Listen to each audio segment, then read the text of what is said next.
ಗಮನಿಸ್ತಾ ಇರುವಂತಹ ಒಂದು ದೃಶ್ಯಾವಳಿ. ದಕ್ಷಿಣ ಭಾರತದಲ್ಲಿ ಬಿಜೆಪಿ ಪಕ್ಷವನ್ನ ಕಟ್ಟಿ ಬೆಳೆಸಿ ಪುರಸಭೆಯಿಂದ ಮುಖ್ಯಮಂತ್ರಿ ಗಾದಿಯವರೆಗೂ ಹೋರಾಟವನ್ನು ಮಾಡಿದಂತವರು. ಸಂತೃಪ್ತಿಯ ಜೊತೆಗೆ ಮುಂದಿನ 2 ವರ್ಷ ಸವಾಲುಗಳನ್ನು ಎದುರಿಸಿ ಪಕ್ಷವನ್ನು ಅಧಿಕಾರಕ್ಕೆ ತರುವಂತ ಒಂದು ಸಂಕಲ್ಪ ಇದೆ. ಸಂತೃಪ್ತಿ ಮತ್ತು ಸಂಕಲ್ಪದ ಒಂದು ನಿರ್ಣಯ ಇದೊಂದು ಸಂಕ್ರಮಣ ಕಾಲ.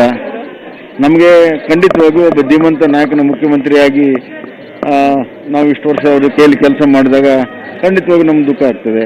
ಆದರೆ ಅವರ ಒಂದು ನಾಯಕತ್ವ, ಅವರ ಮಾರ್ಗದರ್ಶನ ಮುಂದೂ ಇದೆ ಅನ್ನುವಂಥದ್ದು ಒಂದು ಸಂತೃಪ್ತಿಯ ವಿಚಾರ. ಅವರ ಸಂಕಲ್ಪದ ಜೊತೆಗೆ ನಾವಿದ್ದೇವೆ. ಮುಖ್ಯಮಂತ್ರಿಗಳು ಎಲ್ಲೊಂದ್ ಕಡೆ ಭಾವೋದ್ರೇಕಕ್ಕೆ ಒಳಗಾಕಿದ್ರು, ಕಣ್ಣೀರು ಹನಿಗಳು ಕಾಣ್ತಾ ಇತ್ತು. ಸಹಜವಾಗಿ ಅವರು ಜನನಾಯಕರು, ಜನರಿಂದ ಬಂದವರು, ಜನಸೇವೆ ಮಾಡ್ಕೊಂಡಂತ ಬಂದವರು, ಪೀಪಲ್ ಪೊಲಿಟಿಕ್ಸ್ ಮಾಡಿದವರು.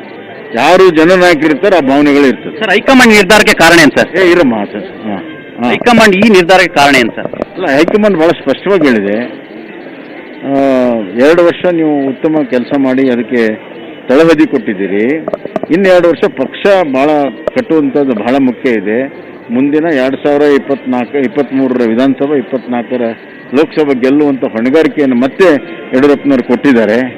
ಹೀಗಾಗಿ ಆ ಕೆಲಸವನ್ನು ಅವ್ರು ಮಾಡೋದಕ್ಕೆ ಸ್ವಯಂ ಪ್ರೇರಣೆಯಿಂದ ಸಂತೋಷದಿಂದ ಒಪ್ಕೊಂಡಿದ್ದಾರೆ. ಸರ್, ಬಸವರಾಜ ಬೊಮ್ಮಾಯಿ ಗೃಹ ಸಚಿವರಾಗಿ, ಸಂಸದೀಯ ಸಚಿವರಾಗಿ, ಕಾನೂನು ಸಚಿವರಾಗಿ ಮುಖ್ಯಮಂತ್ರಿಗಳ ಜೊತೆ ಕೈ ಜೋಡಿಸಿದ್ರಿ. ಮುಂದೇನು ಸರ್? ಅಲ್ಲ, ಮುಖ್ಯಮಂತ್ರಿಗಳು ಏನು ಜವಾಬ್ದಾರಿ ಕೊಟ್ಟಿದ್ರು ನಿಭಾಯಿಸಿದ್ದೇನೆ. ಇನ್ನು ಮುಂದೆ ಪಕ್ಷ ಏನು ಜವಾಬ್ದಾರಿ ಕೊಡ್ತದೆ ನಿಭಾಯಿಸಿ. ನಿಮಗೆ ತೃಪ್ತಿ ಇದೆಯಾ ಸರ್ ಆ 2 ವರ್ಷಗಳು? 2 ವರ್ಷದಲ್ಲಿ ಸಾಧನೆಯ ಸಂತೃಪ್ತಿ ಇದೆ. ಕೊನೆಯದಾಗಿ ಮುಖ್ಯಮಂತ್ರಿಗಳಿಗೆ ಸರ್, ತಮ್ಮ ವೈಯಕ್ತಿಕವಾಗಿ ಏನು ಅವರಿಗೆ ಹೇಳಲಿಕ್ಕೆ ಇಚ್ಛೆ ಪಡ್ತೀರಾ ಸರ್? ಮುಖ್ಯಮಂತ್ರಿಗಳು ಜನನಾಯಕರು, ಜನ ಅವ್ರ ಜೊತೆಗೆ ಇರ್ತಾರೆ, ನಾವು ಅವ್ರ ಜೊತೆಗೆ ಇರ್ತೀವಿ. ಪಾತ್ರ, ಜವಾಬ್ದಾರಿ ಬದಲಾವಣೆ ಆಗಿರ್ಬೋದು, ಆದರೆ ಅವರ ಮೂಲ ರಾಜಕಾರಣ ಏನು ಪೀಪಲ್ ಪೊಲಿಟಿಕ್ಸ್ ಇದೆ ಅದೆಂದೂ ಕೂಡ ಬದಲಾವಣೆ ಆಗಲ್ಲ. Thank you sir. ಇವಿಷ್ಟು ಗೃಹ ಸಚಿವ ಬಸವರಾಜ ಬೊಮ್ಮಾಯಿ ಅವರ ಅಭಿಪ್ರಾಯ. ಒಳ್ಳೆ ಒಂದು ಕಡೆ ಮುಖ್ಯಮಂತ್ರಿಗಳು ಜನರ ಕೆಲಸ ಮಾಡಿದ್ದಾರೆ.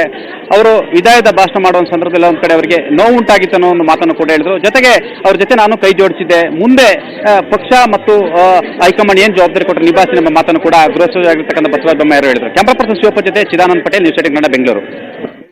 ಬಸವರಾಜ ಬೊಮ್ಮಾಯಿ ಅವರು ಯಡಿಯೂರಪ್ಪನವರ ಅತ್ಯಾಪ್ತರಲ್ಲಿ ಒಬ್ಬರು. ಅವ್ರು ಮಾತನಾಡ್ತಾ ಇದ್ರು, ಯಡಿಯೂರಪ್ಪನವರು ಸಂತೃಪ್ತಿಯೊಂದಿಗೆ ಸಂಕಲ್ಪವನ್ನ ಮಾಡ್ತಾ ರಾಜೀನಾಮೆಯನ್ನ ಕೊಟ್ಟಿದ್ದಾರೆ ಅಂತ ನಿಮಗೆ ತೋರಿಸ್ತಾ ಇದ್ದೀವಿ ನೇರ ದೃಶ್ಯಾವಳಿ.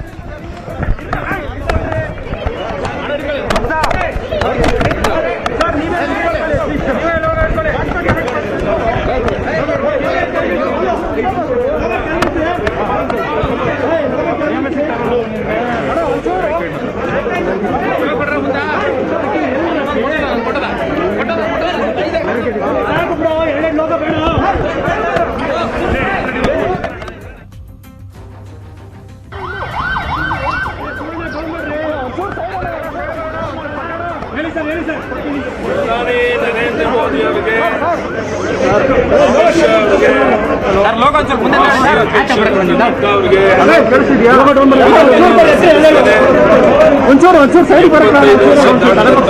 ಅವಕಾಶ ಕೊಟ್ಟಿದ್ದ ಸಂದರ್ಭದಲ್ಲಿ ಯಡಿಯೂರಪ್ಪನಿಗೆ ವಿಶ್ವಾಸ ಇಟ್ಟು ಮುಖ್ಯಮಂತ್ರಿಯಾಗಿ ಕೆಲಸ ಮಾಡಕ್ಕೆ ಅವಕಾಶ ಮಾಡಿಕೊಂಡಿದ್ದಾರೆ.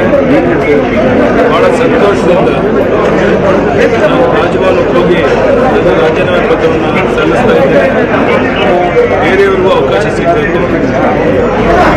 ಬಹುಶಃ ಈ ರಾಜ್ಯದ ಜನ ನನ್ನ ಮೇಲೆ ಇಟ್ಟಂತ ಪ್ರೀತಿ ವಿಶ್ವಾಸ, ನಮ್ಮ ಕಾರ್ಯಕರ್ತರು ಇಟ್ಟಂತ ಪ್ರೀತಿ ವಿಶ್ವಾಸ, ಮಾಧ್ಯಮದ ಸ್ನೇಹಿತರು ತೋರಿದಂಥ ವಿಶ್ವಾಸವನ್ನು ನಾನು ಜೀವನದಲ್ಲಿ ಮರೆಯೋಕ್ಕಾಗೋದಿಲ್ಲ. ಅನೇಕ 400-500 ಜನ ಸಾಧು ಸಂತರು ಬಂದು ನನಗೆ ಆಶೀರ್ವಾದ ಮಾಡಿ ಮುಂದುವರಿಬೇಕು ಅಂತ ಹೇಳಿದರು. ಆ ಎಲ್ಲ ಸ್ವಾಮೀಜಿಯವರಿಗೆ ಕೈ ಜೋಡಿಸಿ ಪ್ರಾರ್ಥನೆ ಮಾಡ್ತೇನೆ. ಇವತ್ತಿನಿಂದ ಯಾವುದೇ ಹೇಳಿಕೆಯನ್ನು ಕೊಡದೇನೆ ರಾಜೀನಾಮೆ